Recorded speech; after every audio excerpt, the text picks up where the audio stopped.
curso de atualização de transporte de cargas indivisíveis, dando sequência ao nosso módulo de direção defensiva. Falaremos sobre condições adversas, nossa aula 14, nossa segunda aula de direção defensiva. Vamos então, condições adversas. São aqueles fatores que prejudicam o desempenho no ato de conduzir, aumentando assim a possibilidade de um sinistro de trânsito. Existem várias condições adversas e é importante lembrar que nem sempre elas surgem de maneira isolada, fato que torna o perigo ainda maior. As condições adversas sempre vão aparecer em conjunto, somadas umas às outras, o que vai requerer do condutor conhecimento de não somente que são elas, mas também de como evitá-las. Tudo bem? Vamos lá. As condições adversas são de luz, de tempo, de via ou da via, de trânsito, de veículo, de condutor, e a sétima condição adversa é de passageiro e carga, né? Muito bem, quando o veículo é um veículo de passageiro, aí se torna de passageiro. Quando é um veículo de carga, é de carga.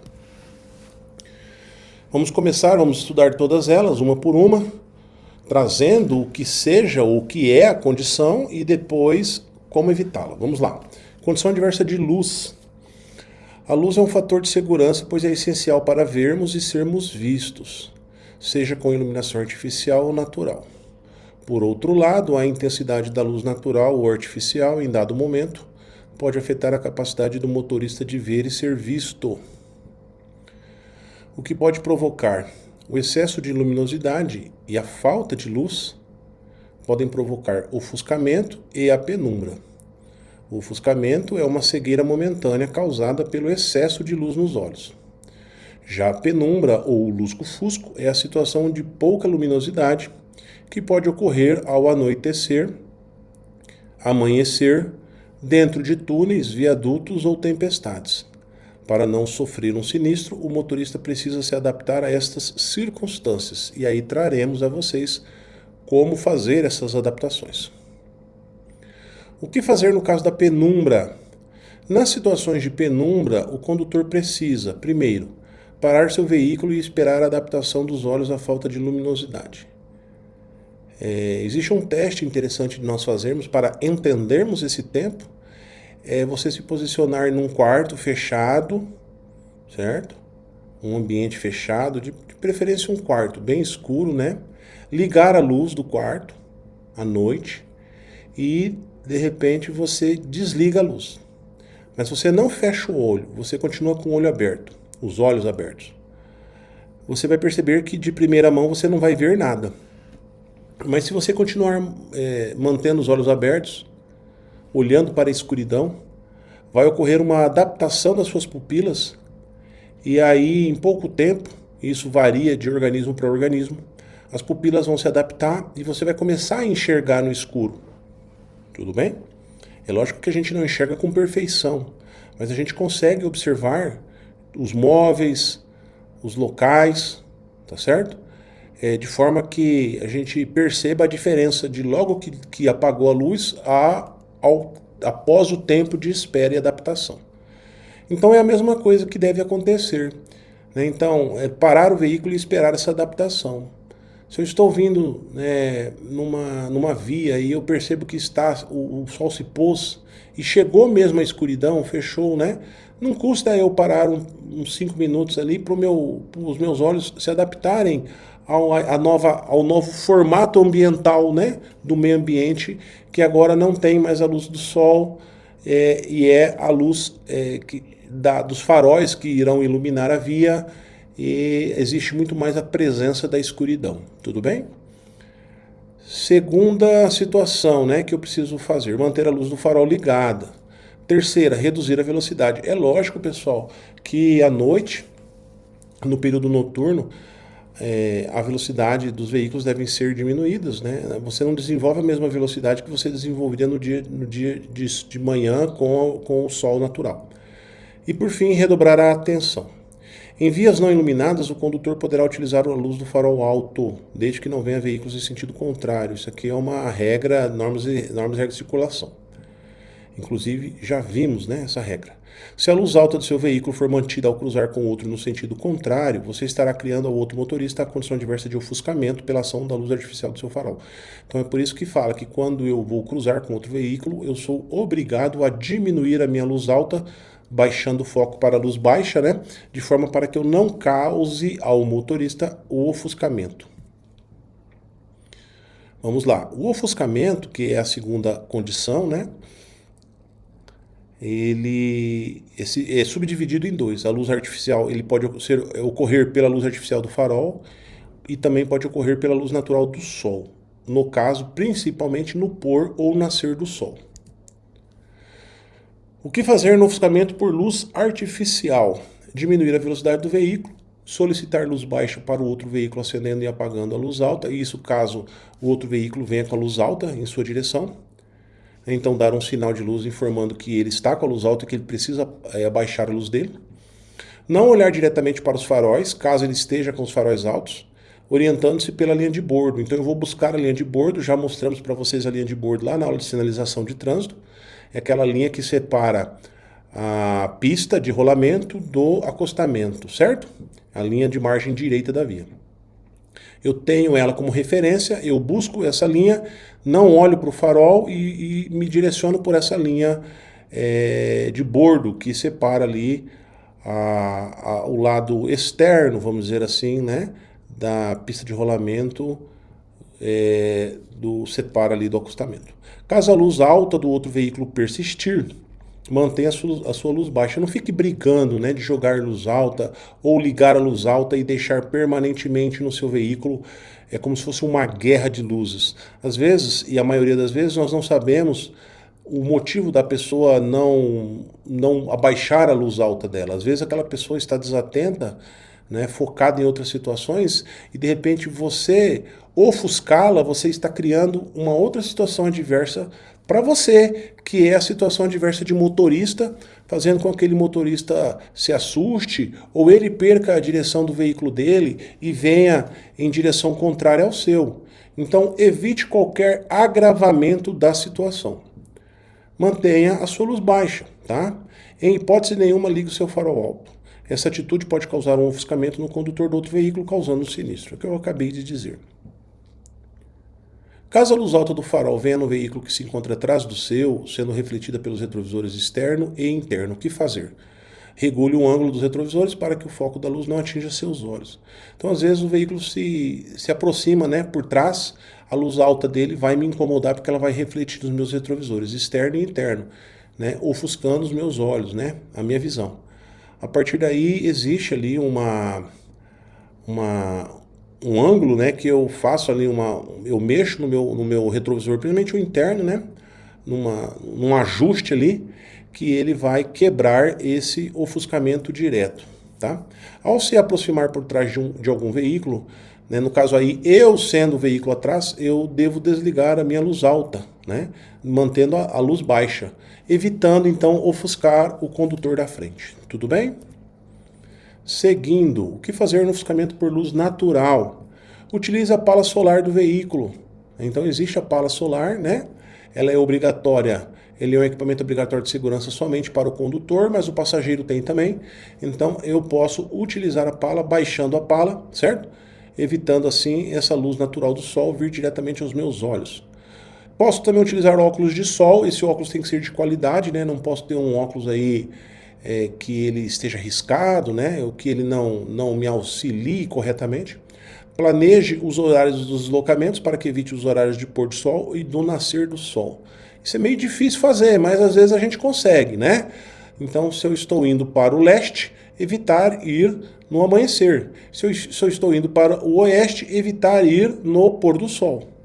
Caso a luz solar esteja causando o ofuscamento aos veículos em sentido contrário, ligue a luz baixa do seu farol para aumentar a visibilidade de seu veículo para os outros condutores. O que seria isso? Às vezes eu estou na via e o veículo que vem contrário a mim está de frente ao sol. Então significa que o sol ele está atrás de mim. E o sol não está me ofuscando, o sol está ofuscando o veículo que vem contrário a mim. E às vezes, por esse ofuscamento, o veículo que vem contrário a mim não me vê.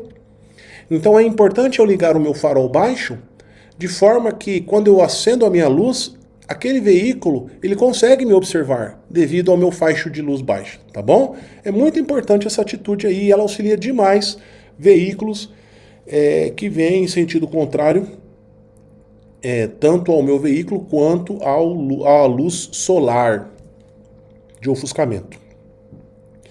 Vamos agora para a condição diversa de tempo. Estão ligadas aos fenômenos climáticos, tais como chuvas, granizos, neblinas, cerrações, fumaças, que podem interferir na segurança do trânsito, alterando as condições da via e reduzindo a capacidade visual do motorista. Tais condições podem tornar-se tão extremas que impossibilitam o condutor de ter uma visão clara de estradas ou linhas de divisão de fluxos. As condições adversas de tempo, pessoal, elas causam diversas situações, não só na questão da visibilidade, né, devido ao alto grau de água caindo sobre o para-brisa, mas também a questões de vento lateral, a questões também de desmoronamento, de pista escorregadia, a criação da situação de aquaplanagem, a situação de objetos e detritos na pista pós-chuva, né? Então são várias situações que o tempo cria. A cerração e a neblina, a falta de visibilidade. E aqui a gente traz a questão da fumaça, que ela, em algumas teorias, não é trazida como condição adversa de tempo, mas de via. Mas aqui nós colocamos ela como condição adversa de tempo, porque acaba que atrapalha a visibilidade dentro da ideia de visibilidade que a chuva causa também, tá bom? O que pode provocar? Além de dificultar a capacidade de ver e ser visto, as condições adversas de tempo causam problemas nas estradas como barro, areia e desmoronamento, deixando-as escorregadias e perigosas, proporcionando derrapagens e sinistros, já dissemos a vocês. O que devo fazer? Nos casos de chuva, neblina e cerração, o condutor necessita redobrar a atenção, reduzir a velocidade, aumentar a distância entre os veículos, redobrar o cuidado em curvas e frenagens, manter acesa a luz baixa e, se possível, procurar um lugar seguro. Sabemos que, conforme as regras de norma de circulação que já vimos, né, nas aulas anteriores, choveu, é obrigatório agora acender a luz baixa do veículo, certo? Farol baixo. Tudo bem, pessoal? Antes de passar para a condição adversa de via, é importante frisar também na questão de que a gente pode se guiar também pela faixa de bordo, pela linha de bordo, no caso de uma chuva muito extensa, muito forte, muito pesada, né? Podemos também parar o nosso veículo, estacioná-lo, né? Em entradas de fazenda, em postos de gasolina, em restaurantes, algum lugar que vai me trazer uma segurança, né? Não é recomendado estacionar o veículo nem parar no acostamento, porque em caso de chuva é perigosíssimo. Tanto estacionar quanto parar no acostamento, tá certo? Na verdade, acostamento é proibido estacionar, né, pessoal? Proibido estacionar. É somente em caso de emergência, tá? No caso de pane mecânica, situações de pneu furado, esse tipo de situação. Agora, em chuva, procurar mesmo um lugar afastado da via, tanto da pista de rolamento quanto do acostamento, tá ok? Para esperar ali uns 10 minutos, 15 minutos, para que a chuva pelo menos dê uma acalmada, para poder seguir destino. Condição adversa de via. Antes de iniciar qualquer percurso, curto ou longo, o motorista defensivo deve procurar informações sobre as condições das vias que vai percorrer para planejar melhor seu itinerário, assim como o tempo que vai precisar para chegar ao destino desejado. O condutor deve ajustar-se às condições da via, reconhecendo seu estado de conservação, largura, acostamento, quantidade de veículos, para poder se preparar melhor para aquilo que vai enfrentar, e tomar os cuidados indispensáveis à segurança e ao uso de equipamentos que auxiliem no percurso. Principais condições adversas de via: curvas mal projetadas ou mal construídas, desvios e sinalizações inadequados, aclives e declives muito acentuados, inexistência de acostamento, trechos escorregadios, areia, óleo na pista, poças de água, pavimentação inexistente ou defeituosa, pistas ou faixas de rolamento com largura inferior à ideal, vegetação muito próxima da pista. Observação. E é por isso que eu só fiz uma leitura, tá, pessoal? Porque se tratando de condição adversa de via, esse trecho aqui, esse texto, ele diz tudo em relação à questão do indivisível. No caso do transporte de carga indivisível, a condição adversa de via deve ser anulada devido ao trabalho de roteirização. Já falamos sobre esse assunto no módulo de legislação de trânsito, mas vale relembrar que roteirização é o estudo preliminar da viabilidade do transporte a partir do mapeamento das diversas rotas possíveis e do levantamento das condições, limitações físicas e operacionais dos órgãos responsáveis, da legislação e dos requisitos para trânsito de cargas excedentes em cada uma delas. A roteirização é obrigatória por lei específica no caso de transporte de carga indivisível. Então, pessoal, esse slide aqui mata, né, e enterra a questão de condição adversa de via. Não é possível o motorista de uma carga indivisível, né, se deparar com uma situação de condição adversa de via que vai assustá-lo ou que vai causar né, porque isso aí já tem que ter sido previamente observado, previamente estudado, previamente analisado, feito planejamento. Tudo bem? Tranquilo? Seguindo, o que devo fazer? Então, seguindo a lógica, realizar a roteirização corretamente para não ser surpreendido por essa condição adversa. Condição adversa de trânsito, praticamente a mesma situação, tá, gente? Nós vamos aqui só trazendo as condições adversas dentro da aplicabilidade. As condições de trânsito envolvem a presença de outros usuários da via, interferindo no comportamento do motorista. Com o trânsito fluindo facilmente ou estando congestionado, a velocidade desenvolvida poderá ser alta ou baixa. Existem períodos do dia que afetam diretamente o tráfego na via, como, por exemplo, os horários de pico, nos quais a movimentação de pessoas e veículos é mais intensa. Essas condições adversas de trânsito podem ser vistas nas vias urbanas e vias rurais. Então, olha esse congestionamento da imagem aqui, né? Então, aqui já traz diretamente uma questão de condição adversa de trânsito que vai influenciar, inclusive, na condição adversa de motorista, não é? O estado emocional. Então, como eu disse no começo da aula, as condições adversas, elas sempre aparecem em conjunto, num somatório. Nas cidades, vias urbanas. Nas cidades, o trânsito é mais intenso e mais lento, havendo maior número de veículos. Porém, existe uma sinalização específica para o controle do tráfego com segurança. O número de veículos tende a ser maior em determinados locais, área central, área escolar, órgãos públicos, paradas de ônibus. E também em determinados horários, início e fim do expediente de trabalho e escola. Vale lembrar que os veículos de transporte de cargas indivisíveis e cargas superdimensionadas, devido às suas dimensões, são proibidos de circularem nas áreas urbanas, certo? Porém, muitos desses veículos são obrigados a circular em vias de trânsito rápido ou em rodovias, dentro de perímetros urbanos, momento que enfrentarão congestionamentos urbanos. Então, há de se levar em consideração, tá certo? Essa questão de congestionamento. Lembrando também que dentro dos regramentos, e estudaremos isso dentro de cada resolução, no final, no último módulo, que é o módulo de movimentação de cargas, e alguns assuntos desses também já foram trazidos no módulo de legislação específica, no módulo de legislação de trânsito, existe a obrigatoriedade da escolta, de todo um procedimento, né? Horários diferenciados, certo? E a partir daí acaba-se evitando o congestionamento, entre outros tipos de problemas de condições adversas de trânsito, tá? Nas rodovias e estradas. Nas rodovias estaduais e federais, os níveis de velocidade são maiores, porém o número de veículos geralmente é menor, o que predispõe o motorista a exceder a velocidade permitida e cometer infrações de trânsito, aumentando também o risco de sinistros. O que é para ser uma coisa boa acaba se tornando uma coisa ruim, não é, pessoal? Porque aí a gente deixa de ter uma condição adversa de via, mas passa a ter uma condição adversa de motorista, porque aí eu vou querer exceder a velocidade, vou querer imprimir uma velocidade maior no meu veículo, entre outras situações. No caso de veículos que transportam cargas indivisíveis e superdimensionadas, a condição adversa de trânsito é observada sob o prisma dos outros usuários. Olha que interessante isso aqui. Uma vez que o deslocamento desses veículos é mais lento, gerando congestionamento e condutas de ultrapassagens perigosas. Então, a condição adversa, a partir dessa ideia do veículo superdimensionado e carga indivisível, ela acaba sendo minha indiretamente, é uma situação adversa, não para mim, mas eu causo essa condição adversa porque eu estou numa via e aí muitos veículos estão congestionados pela presença do meu veículo superdimensionado, escoltado, em comboio. E aí essa condição adversa, ela não é causada para mim, mas é por mim. Então, os outros veículos que estão ali na via, os usuários que estão ali, eles acabam sofrendo as consequências da minha circulação, da minha baixa velocidade imprimida, né?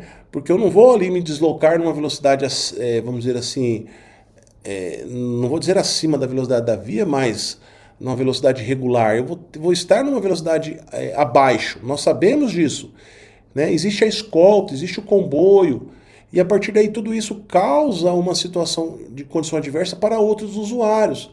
E aí o que a gente entende muito é a falta da paciência dos condutores.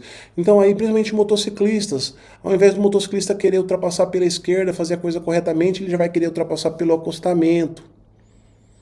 Já vai causar uma infração de trânsito, né? Aí já pega uma pista no acostamento que não é de qualidade. E aí ocorre derrapamento e tombamento da motocicleta próximo ao meu veículo. São uma série de situações que vocês já sabem, que vocês com certeza têm história para contar, né? Aí os veículos começam a ultrapassar, sem tomar os cuidados em relação a questões de ultrapassagem proibida, em trechos perigosos, em subidas, né, aclives.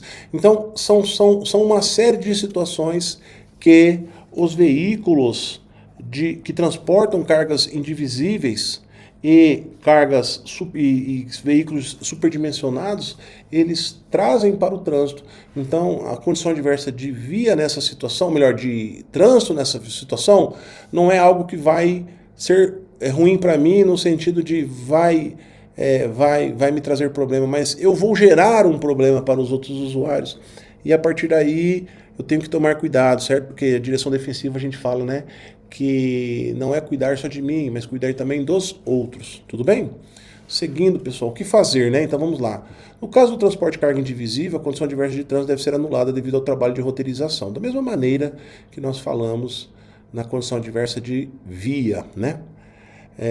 Já falamos sobre esse assunto no módulo de legislação de trânsito, mas vale relembrar que roteirização, novamente eu trago aqui o conceito, é o estudo preliminar da viabilidade do transporte a partir do mapeamento das diversas rotas possíveis e do levantamento das condições e limitações físicas e operacionais dos órgãos responsáveis, da legislação e dos requisitos para trânsito de cargas excedentes em cada uma delas.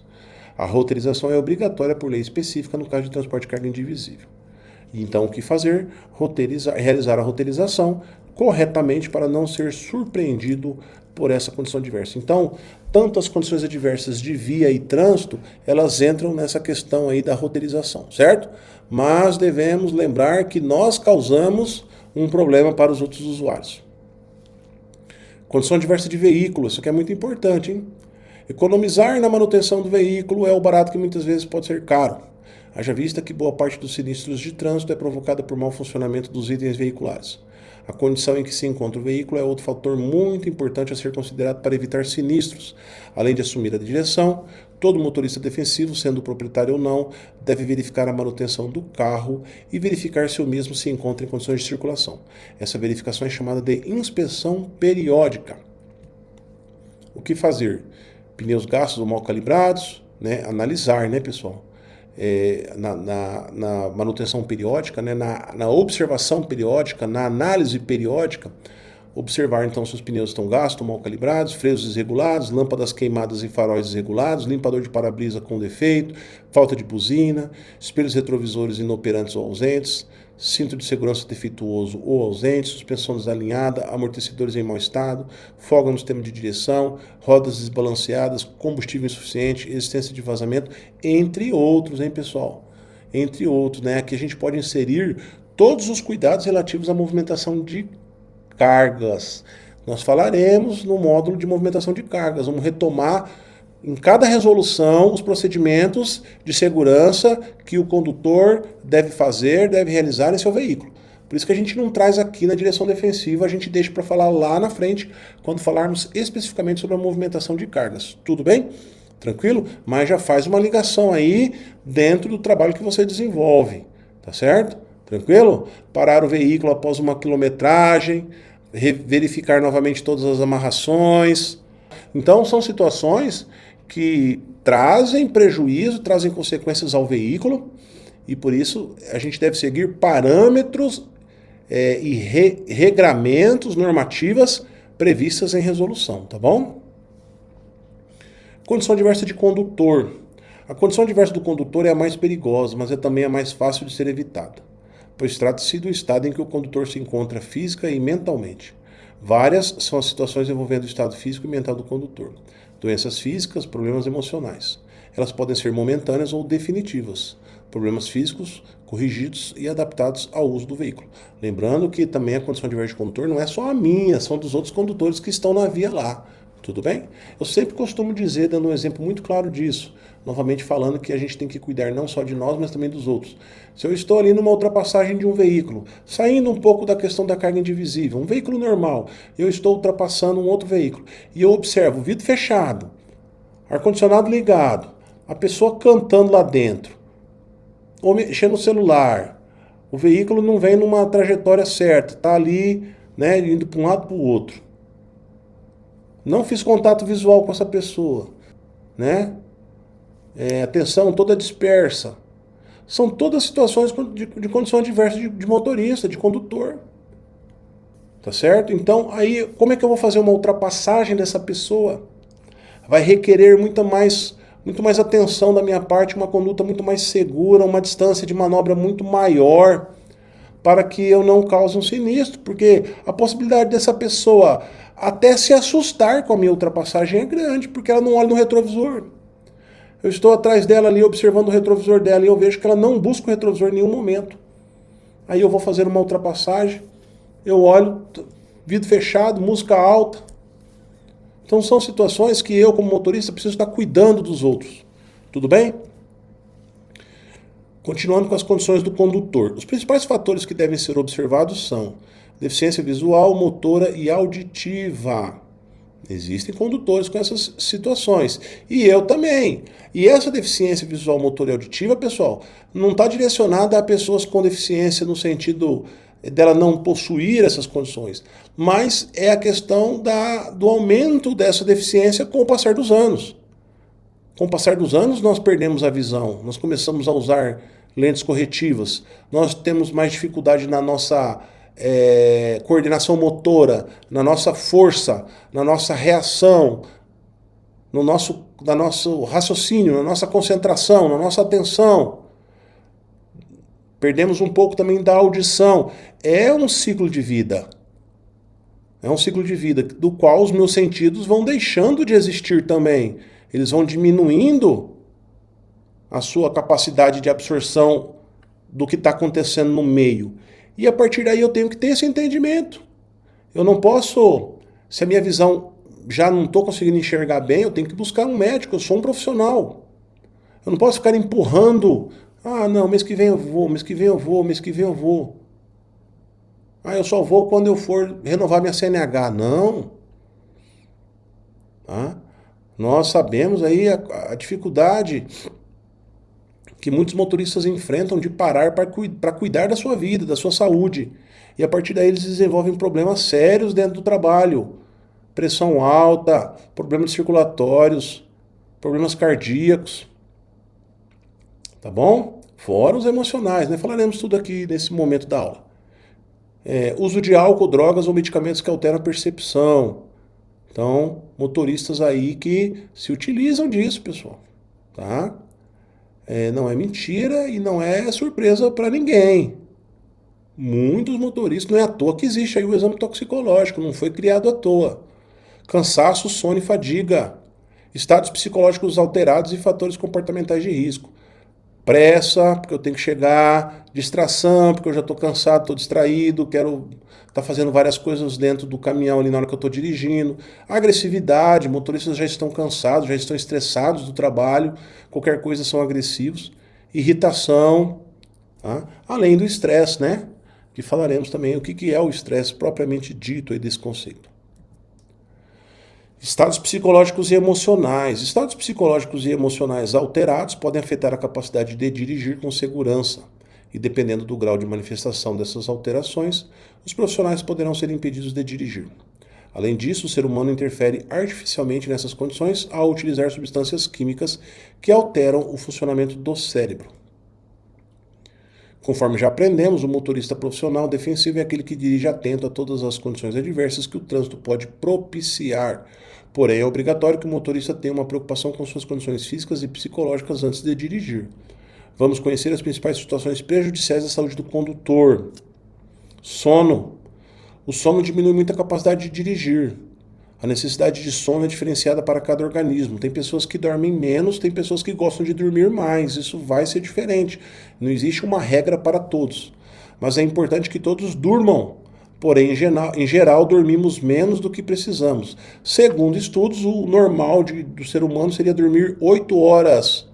Mas poucos dormem 8 horas. A maioria dorme 6, 5, 7. Muitos condutores profissionais acreditam que podem controlar o sono utilizando artifícios como café, água gelada, pano molhado na cabeça, música alta ou vento no rosto. Situação em que nem sempre funciona. Quais são os sinais de sonolência? Cabeça pesada, aumento de concentração para manter os olhos abertos. Então eu preciso estar sempre concentrado, porque se eu desconcentrar eu já começo a dormir com o olho aberto, fechar os olhos. Bocejos intensos, perda de foco da visão, a visão começa a ficar embaçada, pequenos desligamentos com desvios de trajetória. Gente, isso é muito perigoso, muito perigoso. O que devo fazer?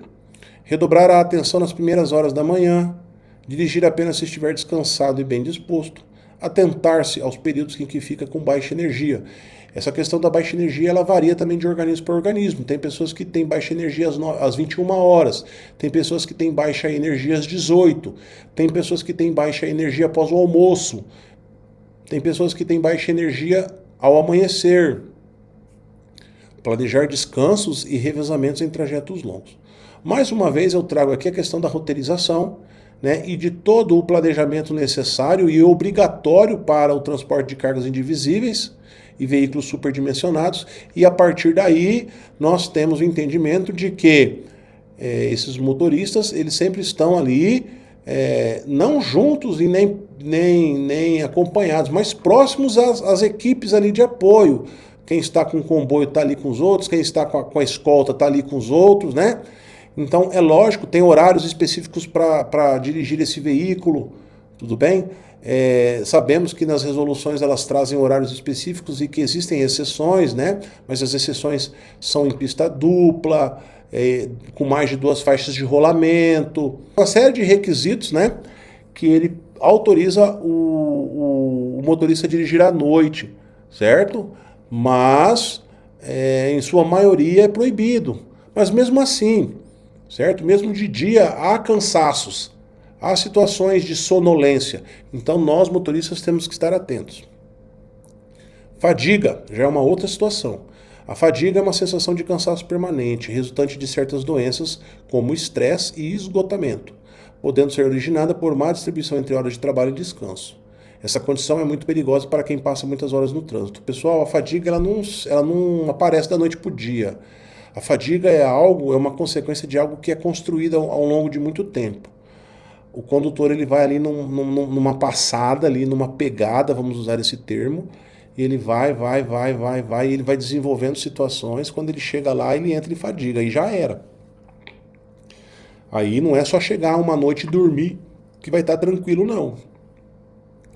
Vai ter que ter um processo de saída da fadiga para voltar ao processo de trabalho normal.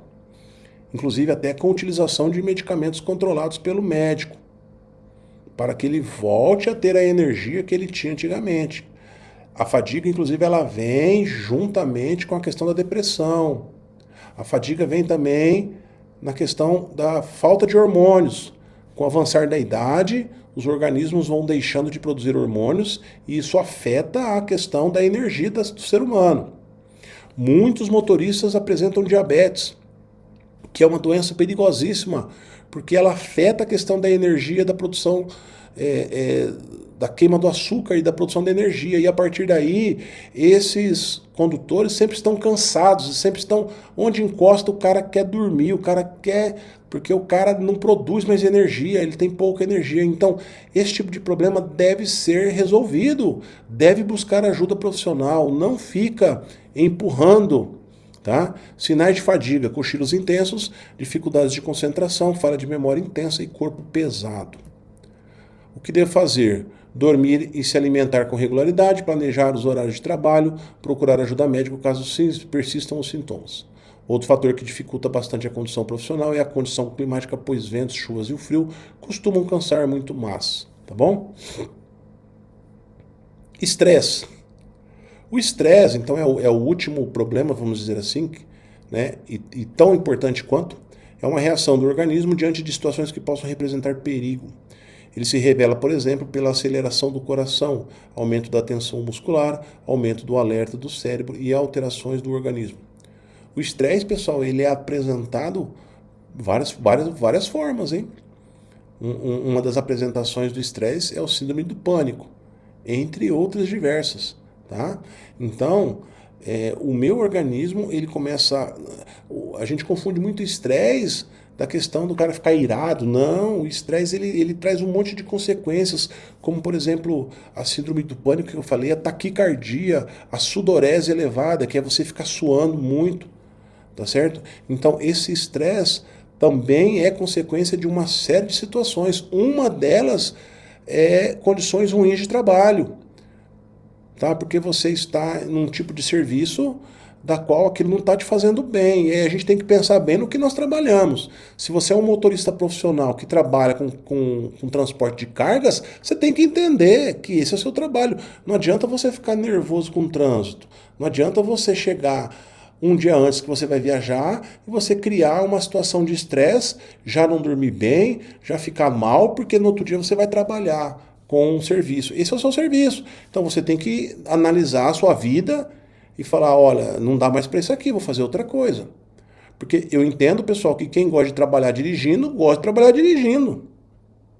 A maior alegria dele é estar lá, dirigindo no trânsito, transportando, levando, trazendo, dirigindo, no congestionamento, sem congestionamento, não importa. É inadmissível um motorista que trabalha no trânsito não gostar de trânsito. Não é verdade? Ele tem que entender onde ele está.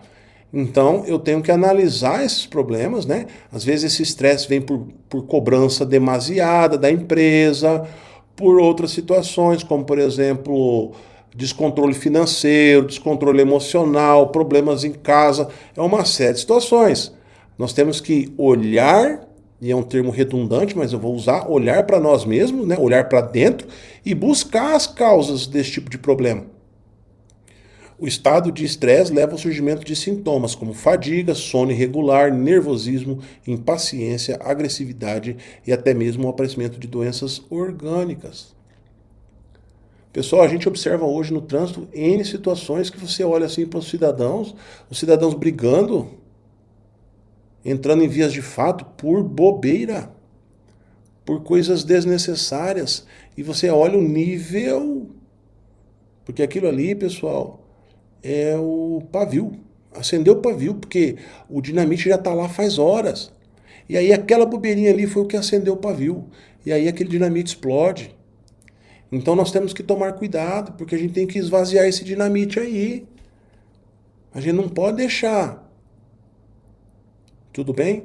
Então nós, lembrando, somos motoristas profissionais, temos que dar o exemplo, temos que ser educados, cavalheiros, pacientes, e um monte de outras qualidades aí que falaremos depois.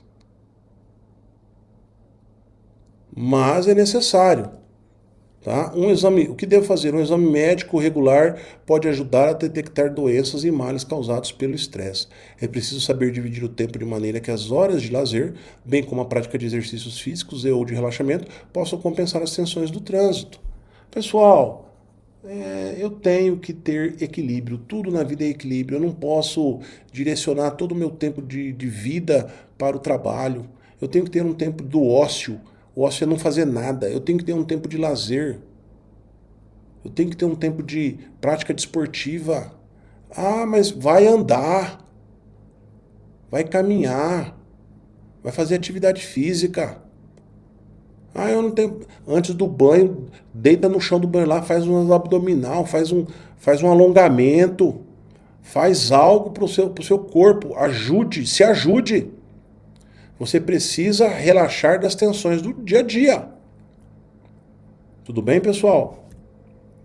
O que fazer? O condutor, ao assumir a direção, precisa estar ciente das suas condições físicas e mentais. Assim, alguns cuidados devem ser redobrados. Só dirigir se estiver realmente descansado, confortável e bem disposto. Ficar atento aos períodos em que abaixa do nível de energia, como após refeições e durante a madrugada. Já falamos sobre isso. Em trajetos longos, planejar paradas e revezamentos para não chegar ao limite. Também já falamos isso sobre roteirização. Se estiver com algum problema de saúde, procure um médico, não vá trabalhar. Isso é sério. A gente fala isso, às vezes as pessoas riem. Mas é preferível você procurar um médico antes de ocorrer um sinistro com gravidades eternas, com situações de crime, com situações que você vai responder, com danos morais, danos materiais.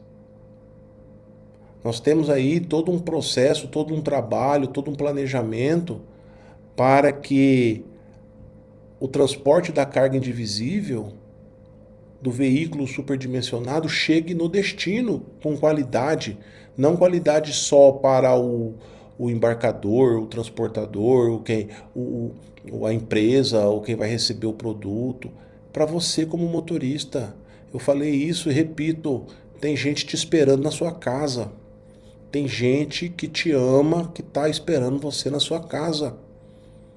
Pense nessas pessoas sempre quando você entrar na boleia do seu caminhão. E agradeça a Deus todo dia pelo trabalho que você tem, mas faça o que tem que ser feito com qualidade, com seriedade. Cuide do seu corpo, da sua saúde. Existe, pessoal, nós falamos lá na lei do motorista profissional, todo um amparo legal para o cuidado da saúde do motorista profissional. Você deve buscar. Tá certo? São instrumentos, ferramentas que cuidam de você. É só você buscar como. Chegue na sua empresa, chegue para o seu chefe e converse. Leve o problema para ele e procure ajuda. Tá bom? Lembre-se que você conduz um veículo diferenciado, com especificidades e que você é um motorista profissional. Pessoas que confiam na capacidade do seu trabalho. Existem pessoas que confiam em você. Álcool e substâncias psicoativas. Por incrível que pareça, existem profissionais que trabalham alcoolizados, e esse é um grande problema que afeta uma grande parcela da população. Imagine um condutor profissional que transporta carga indivisível trabalhar alcoolizado. Além de errar por trabalhar alcoolizado, esse profissional erra duplamente por estar no trânsito, colocando a sua e a vida dos outros em perigo. Eu trago essa ideia porque qualquer pessoa ir trabalhar alcoolizado já é um grande erro, em qualquer tipo de serviço. O médico, o advogado, o professor, o enfermeiro, o engenheiro, o agente de fiscalização, o policial militar. Agora, quem ainda vai trabalhar alcoolizado no trânsito, aí a situação se agrava, né, pessoal? Conduzir sob efeito de bebida alcoólica, conforme a legislação vigente, é um ato infracional e criminoso, uma vez que a bebida alcoólica é responsável por grande parte dos sinistros automobilísticos com ou sem vítimas. O álcool absorvido no organismo afeta completamente nossa capacidade de conduzir um veículo, pois deprime os centros de controle do cérebro, levando às seguintes consequências. 1. Redução da capacidade de reação. Leva o indivíduo a um estado de relaxamento com retardamento de seus reflexos, diminuindo a coordenação motora. Próxima aula falaremos sobre a distância de segmento, a distância de parada total do veículo, né? Distância de reação, distância de frenagem, e todas essas distâncias estão ligadas diretamente à capacidade de reação do motorista. No momento que eu estou alcoolizado ou utilizando substâncias psicoativas, essa minha capacidade de reação ela diminui. Então eu fico mais relaxado, os meus reflexos ficam retardados, ficam demorados. E a partir daí a minha coordenação motora diminui. Então o tempo que eu olho e eu ajo, que eu tomo a decisão e que eu ajo, que eu piso no freio, ou que eu viro um volante, ou que eu dou uma seta, esse tempo vai ser maior. O meu veículo vai levar uma distância maior para executar essa manobra. Então, isso aí já é um grande problema para o trânsito. Segunda situação, redução da inibição. Elimina a inibição, tornando o condutor mais imprudente e agressivo, assumindo assim maiores riscos. O condutor que ingere bebida alcoólica e vai dirigir, ele acha que ele é o super-homem, ele começa a fazer coisas que ele não faria em situação normal. Ele acha que ele consegue fazer as coisas, ele acha que ele tem um domínio maior, porque o álcool ele inibe, ele reduz, ele reduz a inibição, né?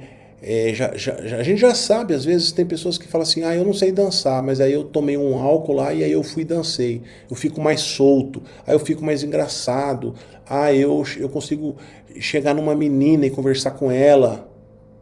E isso é a redução da inibição. E a redução da inibição para o trânsito é a ideia de que uma coisa que eu não faria, uma manobra perigosa que eu não faria, a partir daí eu faço. Porque eu começo a passar a acreditar mais em mim, porque reduz essa inibição. Tudo bem? Então, tenho que tomar cuidado, porque uma vez fazendo isso, eu assumo riscos maiores. 3. Debilitação do controle neuromuscular. Eu não consigo fazer duas coisas ao mesmo tempo. Cada ingestão de álcool, eu vou reduzindo essa minha capacidade, essa minha habilidade de ter atenção em várias situações. Nós falamos que a atenção requisitada é a atenção difusa. Na via, painel, retrovisores, comandos do veículo, adjacências, observando os pontos cegos. Mas a cada álcool que eu vou ingerindo, bebida que eu vou ingerindo, eu vou diminuindo essa minha capacidade. Vai debilitando o meu controle neuromuscular e eu já não consigo fazer várias coisas. Eu vou passando de uma atenção difusa para uma atenção fixa, que é aquela que eu só consigo ficar olhando para uma coisa só. Isso é perigosíssimo para a direção no trânsito.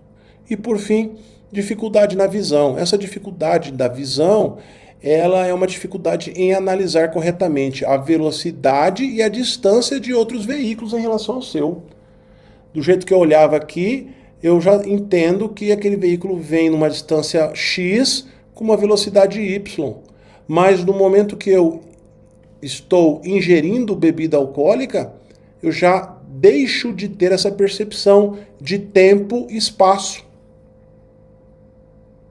Tudo bem? Eu não consigo fazer essa análise. Isso também é perigoso.